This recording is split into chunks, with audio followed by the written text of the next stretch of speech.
نو موږ په دې پوه نه شو څنګه چې اور لګېدلی و په 10 ګنټو کې تقریبا هر څه وسوځېدلي و 10 ګنټې اور بلېدو او نن هفته پوره شوه هغې بلکې نهمه ورځ ده چې هغه اور هغه کوم چې لوګي دي هغه تر اوسه پورې څه ناڅه شته. دواړه سوځېدلي دي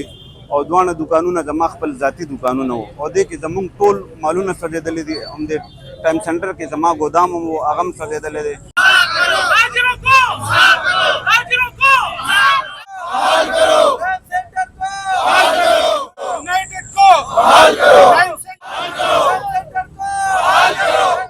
زما نوم غلام الرحمن دی. زه د ټایم سنټر د موبایل اکسسوریز صوبایي صدر هم یم او د پلازي صدر هم یم. څنګه چې تاسو تپوس وکړو چې د اوسه پورې څه معلومات وشي د اوسه پورې هېڅ قسمه معلومات نه دي شوي. موږ حیران په دې خبره باندې یو چې یو طرف ته دونه غټه سانحه وشوه باوجود د هغې د دې نه د جایتي پته لګي او نه د سکیورټي ادارو داسې څه پته لګي چې یاره دا اور د څه نه لګېدلی دی. موږ چې کله زه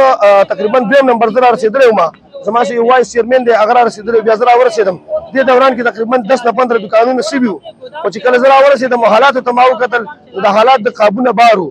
او اور دومره تیزۍ سره روان و چې د ریسکیو د سلووالي د وجې نه د هغې د نه مشندرۍ د وجې نه داسې به وایي چې نه مشندرۍ د وجې نه ټول مارکیټ تقریبا 40-50 منټ کې جل کر خاستر شو. مطالبات زمونږ خو تقریبا د 100 طرف نه برابره تاوان دی. مطالبات هم دا دي چې موږ دې دوباره په دې خپلو دوکانونو باندې کېنئ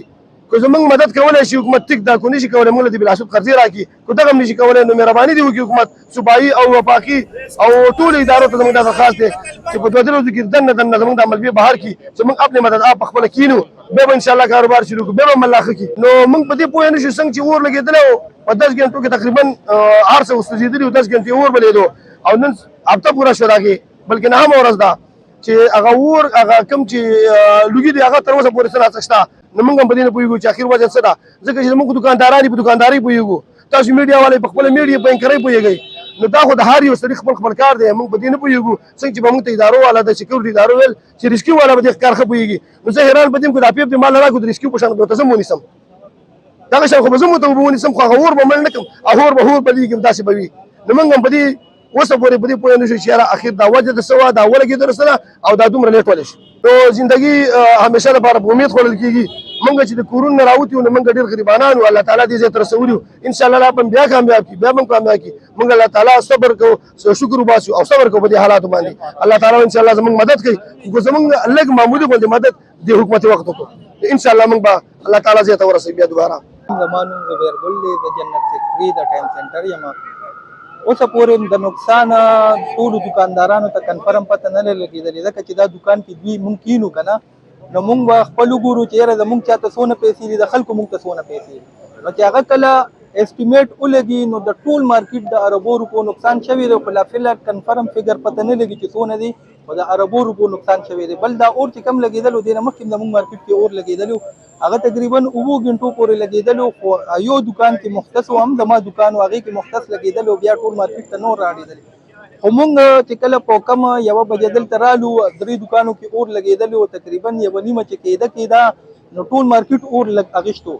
دا اور پته نه لګي چې څنګه اور مونږ حکومت دا مطالبه کوو چې د اور باره کې دی کې یو جی آی ټي جوړ شي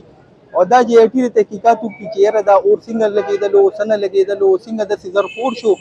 او ولې دونه نقصان وکړو. مونږ ته د حکومت د طرف نه څه امداد افر نه دی شوی. مونږ له صرف ګورنر صاحب راغلو او میر صاحب راغلو نو بیا به دې نه پس ورځو مونږ به میر صاحب سره هم کینو ګورنر صاحب سره هم کینو مونږ حکومت نه دا مطالبه کوو چې مونږ له امداد راکړي شي او دا مطالبه هم نه کوو چې بلاسود قرضې دې مونږ ته ملو شي چې مونږ د خپل کاروبارونه واپس بحال کړو. مونږ له د خپلې پیسې راکړی شي مونږ ورته وایو چې یاره صبر وکړئ زمونږ دا کله کاروبار روزګار هم روان شي ځکه چې مونږ څغلونه یو مونږ دا کاروبار کوو د ډېر وخت نه دلته داسې دوکانداران شته چې د 20 کالو نه روزګار کوي څوک 15 کالو نه روزګار کوي د هر سړي خپل اعتماد دی خو هغې هم لږ پریشانه دي په دې پریشانه دي چې روزګار دلته بند دی چې کله روزګار روان شي نو انشاءالله هر څه به ټیک شي الله پاک هر څه ټیک کړي انشاءالله. مونږ خپل دوکانونو ته کسان وردننه کړي دي هغه مونږ اپنی مدد آپ کے تحت لګیا یو مونږ په دې باندې کار شروع کړی دی ګورو پکې چانټي پکې کو چېرته څه شیز پکې روزي څه سامان پکې روزي او څه پاتې وي نو لګیا یو مونږ صفایانې شروع کړي دي خو دا صفایي داسې نه کېږي کنټینمنټ بورډ ته مونږ دا درخواست کوو چې ګاډي دې راولي او دا صفایانې دې مونږ ته وکړي چې مونږ دا خپل دوکانونه واپس بحال کړي. بسم الله الرحمن الرحیم. زما میر اعظم نوم دی جی. وروره داسې دی چې زما په ټایم سنټر کې 2 دوکانونه وو یو فونین برانډ باندې یو میډیا نت برانډ باندې دواړه سوځېدلي دي او دوانه دکانونه زما خپل ذاتی دکانونه وو او دې کې زمونږ ټول مالونه سوځېدلې دي همدې ټایم سنټر کې زما ګودام هم و هغه هم سوځېدلی دی موږ دې ټایم کې بالکل زیرو یو موږ د حکومت وخت نه سټیشن کمانډر صاحب نه کور کمانډر صاحب نه دا درخواست کو چې دوی دې جلد از جلد مونږ ته دا مارکیټ کولو کی چې مارکیټ کولو شي نو مونږ به کاروبار روان شي خدا نه خواسته مارکیټ کولو نه کړی شي دې باندې ټایم ډیلی کیږي نو زمونږ سره به مونږ هم تباه کیږو زمونږ سره چې زمونږ شاګردان دي زمونږ نور واړه دکانداران چې پېښور کې دي هر ډسټرکټ کې زمونږ 2,000 دکانداران مونږ سره وابسته دي نو الله دې نه کړي مونږ سره مونږ هم خراب یو دغه خلک به مونږ سره خرابېږي نو زمونږ درخواست دی حکومت وخت سره مشرانو ته چې دې وروره د ټایم سنټر دوباره سٹارټ کی چې مونږ کاروبار شروع کړو دا کوم زمونږ نقصان چې کوم دی مونږ 7 ارب یادو تقریبا 7 ارب مونږ نقصان یادو خو دا دینه هم زیات کیدی شي ولې دا لا کنفرم نه دی چې ډیر خلک چې هغه حساب په ټایم کې کله تخمینه مونږ لګول دي ټایم کې خلک نه وو نو هغه به هم راځي نو مونږ چې کوم دا مطالبه کوي به مونږ ته وایي چې تاسو چې کوم دا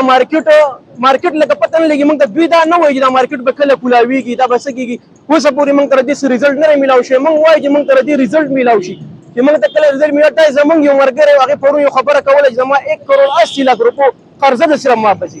زه په 400 کې